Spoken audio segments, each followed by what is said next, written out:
Maka setelah tinggal di bumi, Allah pun mengaruniakan anak keturunan pada Adam dan Hawa.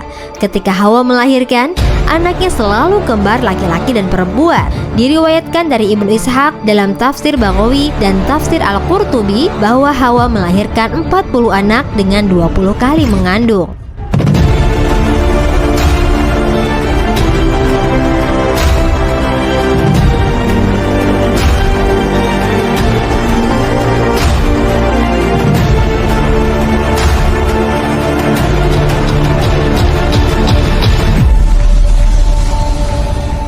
Setelah anak-anaknya tumbuh dewasa, Allah Subhanahu wa Ta'ala pun mensyariatkan kepada Nabi Adam alaihissalam untuk menikahkan pasangan kembar tidak sekandung.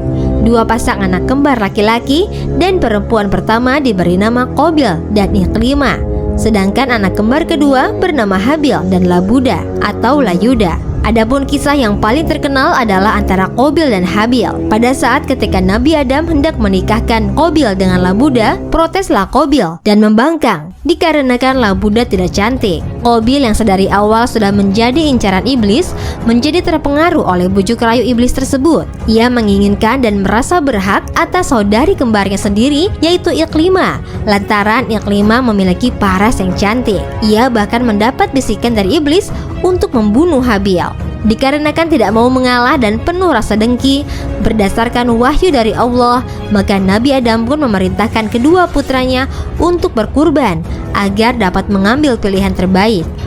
Diriwayatkan dari Ibnu Abbas dan Ibnu Umar, Qabil mempunyai ladang pertanian, sedangkan Habil mempunyai peternakan kambing. Mereka berdua pun menyerahkan kurbannya berdasarkan perintah Allah. Habil mengorbankan kambing yang paling baik dan gemuk, sementara Qabil mengorbankan tanaman hasil pertaniannya dengan kualitas paling rendah. Kala itu, Allah Subhanahu wa Ta'ala mengirimkan api berwarna putih sebagai petunjuk dan tanda bahwa ia telah menerima kurban dari kedua putra Adam tersebut. Lalu api itu pun menyambar kurban dari Habil dan meninggalkan kurban Qabil.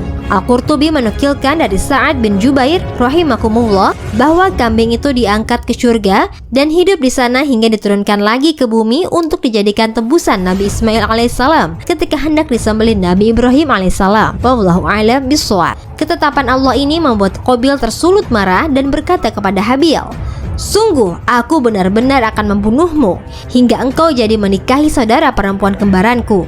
Habil pun menjawab, "Sesungguhnya Allah hanya menerima kurban dari orang-orang yang bertakwa." Tidak berhenti sampai di situ, ketika Habil menerima ancaman pembunuhan dari saudaranya, ia berkata tidak akan balas membunuh Qabil.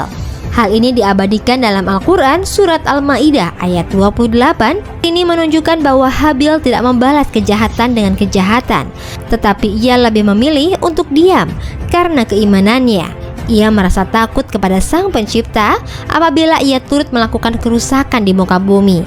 Habil mengajarkan kepada manusia bahwa barang siapa yang bertakwa, maka ia akan mulia di sisi Allah. Kisah Qabil dan Habil ini sebagaimana yang tercantum dalam Al-Quran surat Al-Ma'idah ayat 27 hingga 31. Qabil yang gelap mata pun mengukuhkan diri untuk membunuh Habil. Sebagian ulama menyebutkan bahwa Qabil memanggul jenazah Habil selama 1 tahun setelah ia membunuh saudaranya tersebut. Sebagian ulama lainnya menyebutkan 100 tahun.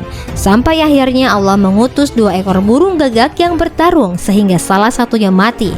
Dengan keadaan yang sama, burung gagak yang masih hidup menggali tanah dan memasukkan bangkai burung gagak yang telah mati ke dalamnya. Ketika itu, Qabil yang menyaksikan pergulatan kedua burung gagak tersebut segera meniru apa yang telah dilakukan mereka. Qabil berkata, "Duhai celaka aku, mengapa aku tidak mampu berbuat seperti burung gagak ini, lalu aku dapat menguburkan mayat saudaraku ini?" Qabil kemudian menguburkan jenazah Habil. Kisah Qabil dan Habil ini menjelaskan betapa dengki dan rasa iri hati atau hasad dapat membuat hati manusia keruh. Alhasil, Qabil menuruti bisikan iblis untuk membunuh saudara kandungnya sendiri hanya karena kurban Habil diterima oleh Allah dan Habil mendapatkan Iklimah sebagai istrinya. Sifat tercela inilah yang pada kemudian hari membuat manusia terpecah belah dan saling memusuhi. Al-Qurtubi mengatakan, hasad atau iri hati atau dengki adalah dosa pertama kali di langit dan di bumi. Di langit adalah ketika iblis iri hati kepada Nabi Adam, dan di bumi adalah saat Qabil iri kepada Habil. Wallahu a'lam bishawab. Semoga Allah Subhanahu wa taala melindungi kita semua dari sifat hasad ini.